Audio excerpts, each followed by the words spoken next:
I'm from planet Earth, which might be a bit parochial, but it's the best place to live in the galaxy, right?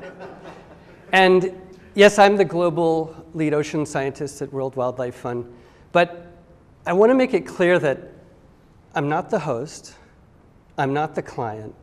I'm part of this partnership that really has gelled over this last 30 days, but it's been in the works for a whole year. And that partnership includes WWF and some conservation professionals and scientists from WWF, some really incredible scientists from the University of Queensland, including Ove and Emma and Hawthorne. It also includes coders and CPAs and systems engineers and managers and translation load somebody, something like that, people. It's a big partnership, okay? It also includes people from the Australian Institute of Marine Studies.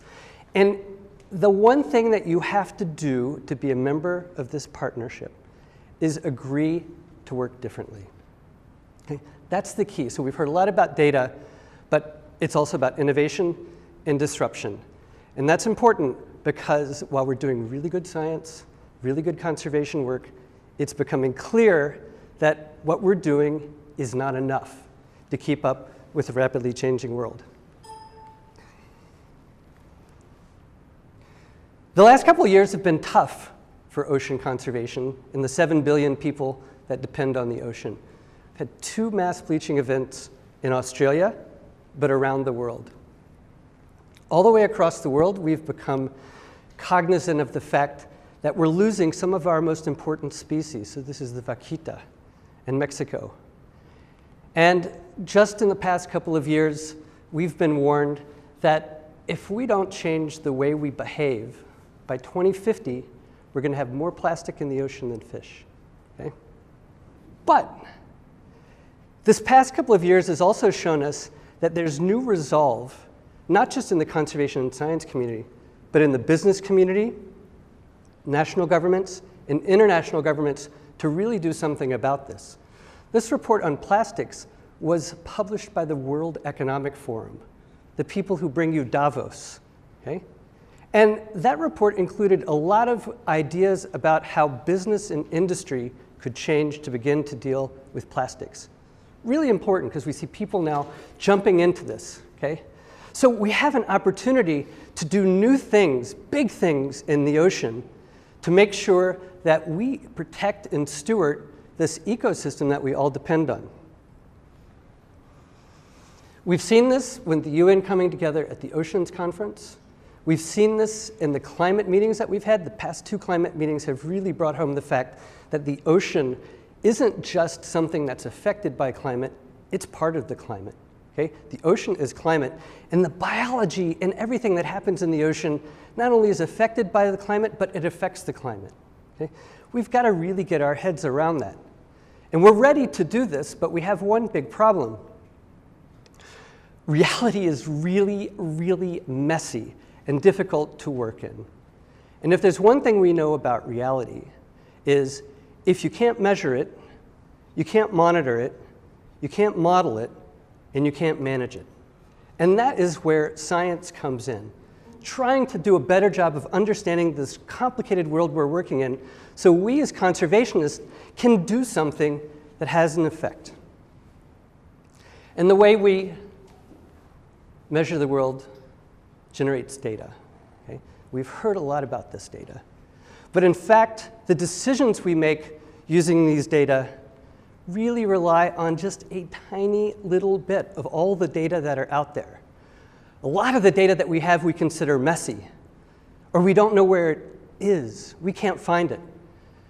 A lot of data just doesn't fit in our theories of how the science is supposed to understand the data.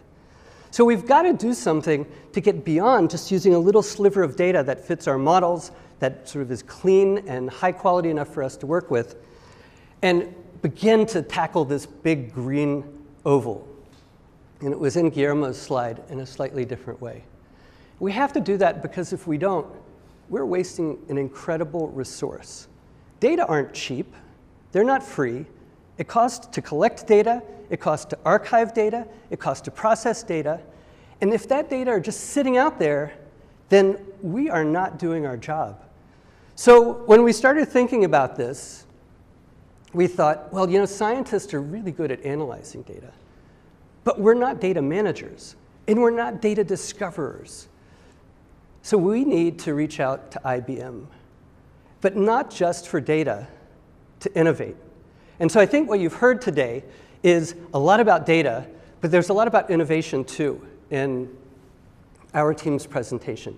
Innovations around using blockchain to change the incentives for providing data, tracking data, and being able to get credit for producing data in addition to papers and analysis. Innovations in using natural language processing to make it easier to upload data. Right now, if you want to enter your data into the Ocean Biogeographic Information System, you have to fill out 70 fields of metadata to just put one spreadsheet in. We could reduce that to almost instantaneous data submission. You can use natural language processing to extract data from the records that have been long ago stored on dirty shelves and backs of libraries. Okay? And then I think the most important innovation, the most important thing that you've heard today, is that data without people are meaningless.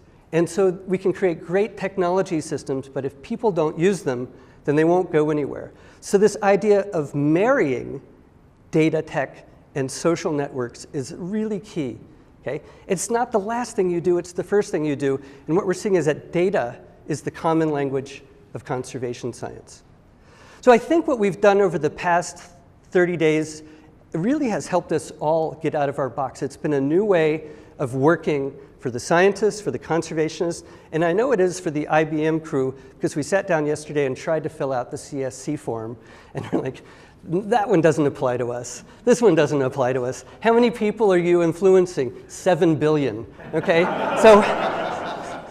So I think it's really been successful in terms of getting us off this treadmill of business as usual and helping us now move to the next level.